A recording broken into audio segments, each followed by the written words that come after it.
আসসালামু আলাইকুম। সৌদি আরবের আজকের শীর্ষ সংবাদগুলোতে আপনাদের স্বাগত।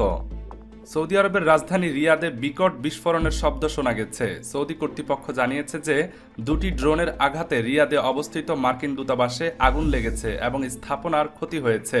সৌদি আরবের প্রতিরক্ষা মন্ত্রণালয়ের একজন মুখপাত্র বলেন, প্রাথমিক অনুমান অনুসারে রিয়াদে অবস্থিত মার্কিন দূতাবাসে দুটি ড্রোন হামলা চালানো হয়েছে, যার ফলে ভবনটিতে আগুন ধরে যায়। এদিকে সৌদি আরবের রাষ্ট্রীয় জ্বালানি কোম্পানি সৌদি আরামকোতে ড্রোন হামলার পর দেশটির প্রধান রাস তানুরা তেল শোধনাগারের কার্যক্রম সাময়িকভাবে বন্ধ ঘোষণা করা হয়েছে। হামলার জেরে সেখানে আগুন ধরে গেলে উৎপাদন ও লোডিং কার্যক্রম স্থগিত করা হয়। প্রতিদিন প্রায় 5.5 লাখ ব্যারেল তেল উৎপাদন করা এই স্থাপনাটি আরামকোর অন্যতম প্রধান শোধনাগার।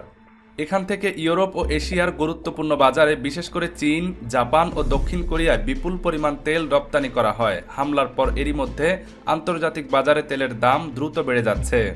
এছাড়া সৌদি তেল শোধনাগারে ড্রোন হামলার পর দেশটির জ্বালানি অবকাঠামো রক্ষায় সর্বোচ্চ সামরিক সতর্কতা জারি করা হয়েছে।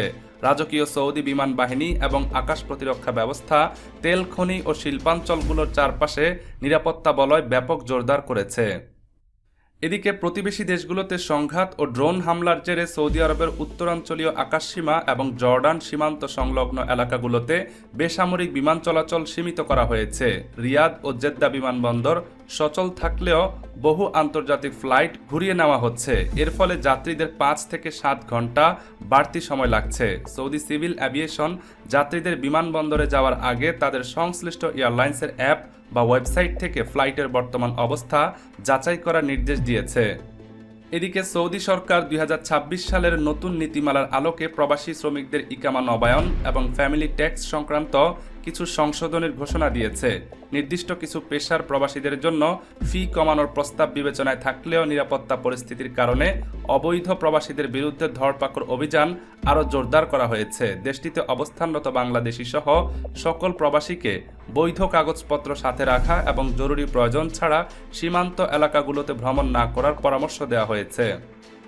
এদিকে মধ্যপ্রাচ্যে ভয়াবহ উত্তেজনার পারদ তুঙ্গে। ইরানের ইসলামী বিপ্লবী গার্ড বাহিনী আয়াতুল্লাহ আলী খামেনির মৃত্যুর প্রতিশোধ নিতে ইসরায়েলের প্রধানমন্ত্রী বেনিয়ামিন নেতানিয়াহুর কার্যালয় লক্ষ্য করে অতর্কিত ক্ষেপণাস্ত্র হামলা চালিয়েছে। এই হামলার পরপরই নেতানিয়াহুর ভাগ্য নিয়ে বিশ্বজুড়ে তৈরি হয়েছে চরম অনিশ্চয়তা ও জল্পনা। ইরানের মিডিয়ার তথ্যমতে আইআরজিসির পক্ষ থেকে বলা হয়েছে যে তারা খাইবার শিকান ব্যালিস্টিক ক্ষেপণাস্ত্র ব্যবহার করে এই হামলা পরিচালনা করেছে। এটি তাদের চলমান প্রতিশোধমূলক হামলার 10ম ঢেউ ছিল। হামলার পরপরই ইরান দাবি করে যে নেতানিয়াহুর বর্তমান অবস্থা অস্পষ্ট। এদিকে চলমান যুদ্ধের আবহাওয়ার মধ্যেও সৌদি আরবের মেগা সিটি প্রজেক্ট নিয়মে নতুন করে $10 বিলিয়ন বিনিয়োগের ঘোষণা দিয়েছে Saudi public investment fund. Vision 2030 বাস্তবায়নের লক্ষ্যে এই প্রকল্পে টেকনিক্যাল ও ইঞ্জিনিয়ারিং খাতে কয়েক হাজার নতুন কর্মসংস্থানের সুযোগ তৈরি হচ্ছে। তবে আন্তর্জাতিক অস্থিরতার কারণে কিছু বিদেশি বিশেষজ্ঞ কর্মী সাময়িকভাবে দেশ ত্যাগ করায় প্রকল্পের গতি কিছুটা ধীর হওয়ার আশঙ্কা করা হচ্ছে।